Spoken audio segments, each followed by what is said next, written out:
На здравје шишање, Алсатем телевизија, кај газда Ружди во салон естетика во Старата чаршија, најдобрата берберска работилница на македонскиот телевизиски етер.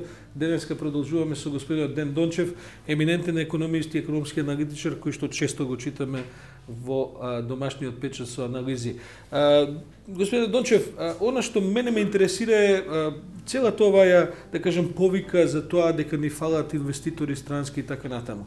Од друга страна, домашните инвеститори се жалат дека се секогаш подредени и обесправени во однос на условите што им се даваат на странците, ако и ги нема.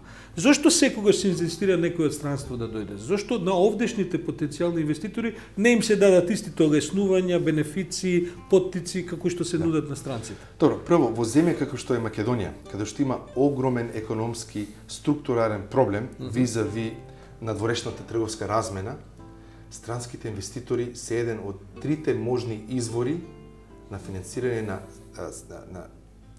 едноставно големата финансиска дупка која настанува секоја година при финансирањето на трговскиот дефицит. Значи, бидејќи ние се повеќе и повеќе како економија сме увозно зависни и каде што увозот на нашето стопанство е далеко по-голем од извозот, расте дупката во дефицит. Значи дефицит, кој дефицит мора да се финансира. Значи ако бидејќи ние имаме дефицит од околу 1,3-1,4 милиарди евра секоја година во последните неколку години посебно, значи ние мора да ги најдеме тие пари. Или ќе земе кредит, или ќе не испратат братучедите од странство, апсолутно. Или ќе дојдат инвеститори кои носат евра или долари или било што, кои евра ни се Ама еве ги нема, не доаѓа за да го финансираме. Значи да одговорам затоа се ставува да речам на странците акцентот и така. Акцент бидејќи како економија не се потребни тие девизни приливи со цел да финансираме. Така. Добра, ми имаме проблем со вработеност. Митоа, да одговорам на прашањето, апсолутно сте управо дека зошто Бунарџик не се стави на располагање за 10 капацитетни македонски фирми?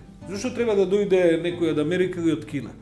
Кога веќе не доаѓаат, говориме. Дајте му ги истите услови на, не знам, на Алкалоид, на, еве да не спомнувам сега фирми по име и презиме. Бидејќи тоа подразбира тогаш дека би имало промена во даночната структура визави како даноците се ги побира државата. Но зошто што значи дека има недостаток на приливи за државата. Значи тоа може, меѓутоа државата да би го направила тоа, треба да е спремна од друга страна да крати одредени расходи со цел да им возможи нови фирми, нови услуги. Имате ли вие како експерт верба дека постоечкава економска екипа и постоечкава стратегија може да се спромени во насока да нешто се подобри во Македонија? Не, оваа екипа имаше можеби извонредна можност како никој досега, евентуално господинот Бранко Црвенковски мислам дека имаше слична можност во еден период 93-94 година кога имаше големно мнозинство на располагање со цел да направи една вистинска шок терапија, бидејќи тоа е што е потребно на нашата економија. Една шок терапија, едно соочување со реалноста, некои преземање некои драстични мерки кои можеби во прв поглед ќе бидат или ќе наликуваат како доста брутални, ригорозни, но се неопходни ако сакаме нашата економија да и се даде простор да остварува висока стапка на економски растеж на долгорочна основа. Вие мислите дека е ситуацијата? Шансата Груевски ја испушти и не гледам дека во наредните 18 месеци може да преземе било какви потези на економски план кои ќе створат услови за стапка на растеж на 6 или 7% на континуирана долгорочна основа, што е единственото нешто што може да го реши проблемот на невработеноста и да ја намали сиромаштијата. Но вие тврдите дека тоа може да се постигне ако се применат одредени драстични мерки? Апсолутно може. Меѓутоа, во прво време тоа подразбира превземање некои чекори кои можеби ќе бидат непопуларни, но неопходни со цел да се преструктурира македонската економија наместо да биде увозно зависна, да се створи баланс меѓу увозот и извозот и наместо да биде 50% од бруто домашно производство, да се стреми кон намалување до некој разумен процент од 35 посто, што би ослободило значајна сума на средства на приватниот сектор, кој сектор, како што кажа во почетокот, е единствениот кој може да створува реална економска вредност во една држава. Добро, ама како што стојат работите, мора да се вратиме на крајот пак во политиката. Ќе имаме редовни воредни избори, веројатно идната година, воредни бидејќи ситуацијата навистина тешка, не се гледаат знаци дека ќе дојде некоја битна промена, напротив, како што стојат работите, веројатно ќе продолжиме или да стагнираме или дури помалку и да тонеме. На крај ќе треба некој да победи на некои избори и ќе треба повторно да се зафати со сето ова. Вие гледате ли капацитет во постоечките партиски структури, бидејќи на крај тоа партии го прават, не го прави Харвард, не го прави London School of Economics или наших економски факултети, ќе дојат партии. Гледате ли во програмата на опозицијата шанса? Гледате ли можеби во структури во владата кои што поинаку би ги поставили да работите? Сепак ги знаете луѓето и лично и во како структурите на оваа влада, како што кажав, веќе не гледам било каков капацитет или спремност да се нафатат со реални економски реформи. Ниту големи надежи беа Ставревски, таа шанса се испушти.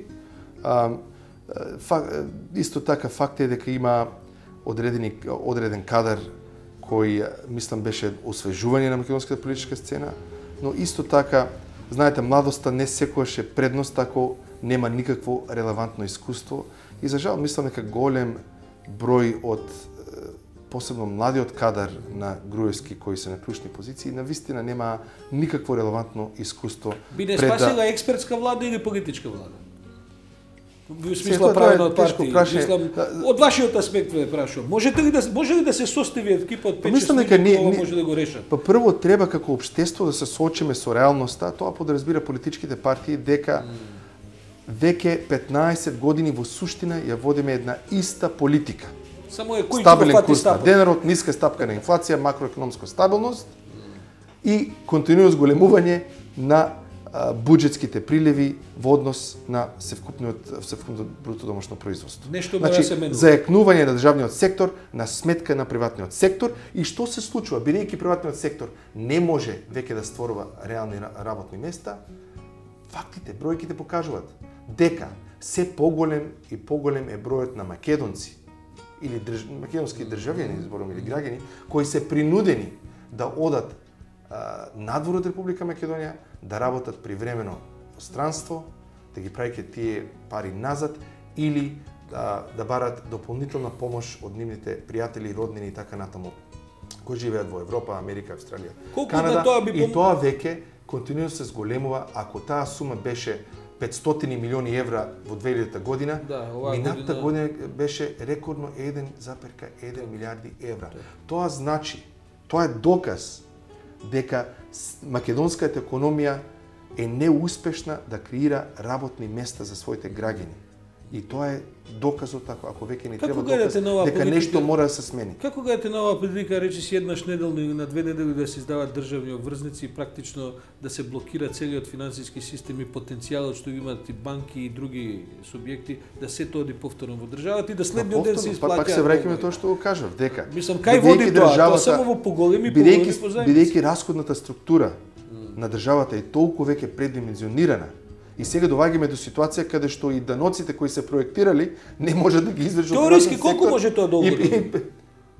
Теориски колку може? Може ли тоа да оди уште 10 години така? Теоретски во крајна линија теоретски може да отиде до ситуација Мугабе Зимбабве. Теоретски нема крај. Меѓутоа во пракса тоа значи целосно уништување на приватниот сектор и граѓаните. Доколку значи што поголем дел во една пазарна економија, што поголем дел од економската торта оди кај државата, што помал дел останува кај приватниот сектор, а што помал дел останува кај приватниот сектор, што помалку може да се створува зголемена економска активност. Тоа е едноставна математичка формула, каде што 1 и 1 е секогаш 2. Знам, ама премиерот секој ден сече некои црвени ленти, па веројатно има некаква економска активност со сето тоа. Секој ден се тоа некакви камени темелници, некакви лопати, црвени ленти. Има ли таму едно погрешно разбирање можда на економијата, дека државата е таа која ќе го придвижи целиот тој?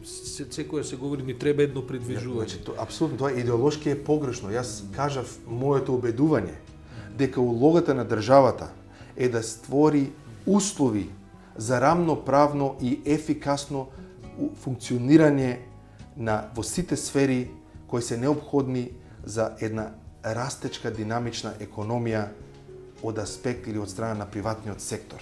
Значи, ние не може да бараме спас од државата. Биејќи државата зима пари од нас. Таа бара од нас. Државата треба да створи услови за една динамична економија. Тоа е единствената улога на една Последно држава. прашање, вашата процека за едната година на економски план? Каде ќе оди ова приказна во наредните, да речеме, ајде едно краткорочие од 6 до 12 месеци? Па видите, значи оваа година ќе биде и е веќе анемична, во смисла дека растежот ќе биде меѓу 1 и 2%. Меѓутоа, знаете, тоа е незначајно. Значи, кажа дека соочување со реалноста, Сашо. Колку и да звучи страшно, една економија, и ова е математичка формула, мора да расти континуирано Со колку? од стапка од 10% за после 7 години, ако сака после 7 години да го дуплира својот економски стандард. Со други зборови, ако нашиот реален стандард денеска е околу 2.500-2.700 евра по глава на жител, ако сакаме како граѓани во просек да имаме стандард од 5.400, што и онака е ниско, и 5.400 не е посебен стандард. Значи, После 7 години мора да растиме со 10%. стапка на раст од 10%. Па тоа ми Со звучи стапка како на научна- растеж од научна 2%, фантастика. тоа значи дека дури после 30 години би го дуплирале нашиот стандард. Тоа е реалноста. Сега, колку ќе биде наредните години? Па, имајќи упредит цело тоа што го дискутиравме, јас не гледам дека приватниот сектор има простор да расти повеќе од 2 до евентуално 3% наредната година. Но и тоа е многу пониско од тоа што треба да се случи во нашата држава, ако сакаме да зборуваме за конечно решавање на реалните проблеми со кои се соочени граѓаните на Република Македонија. Ден Дончев, на здравје, Шишиње, фала за муабет. Благодарам.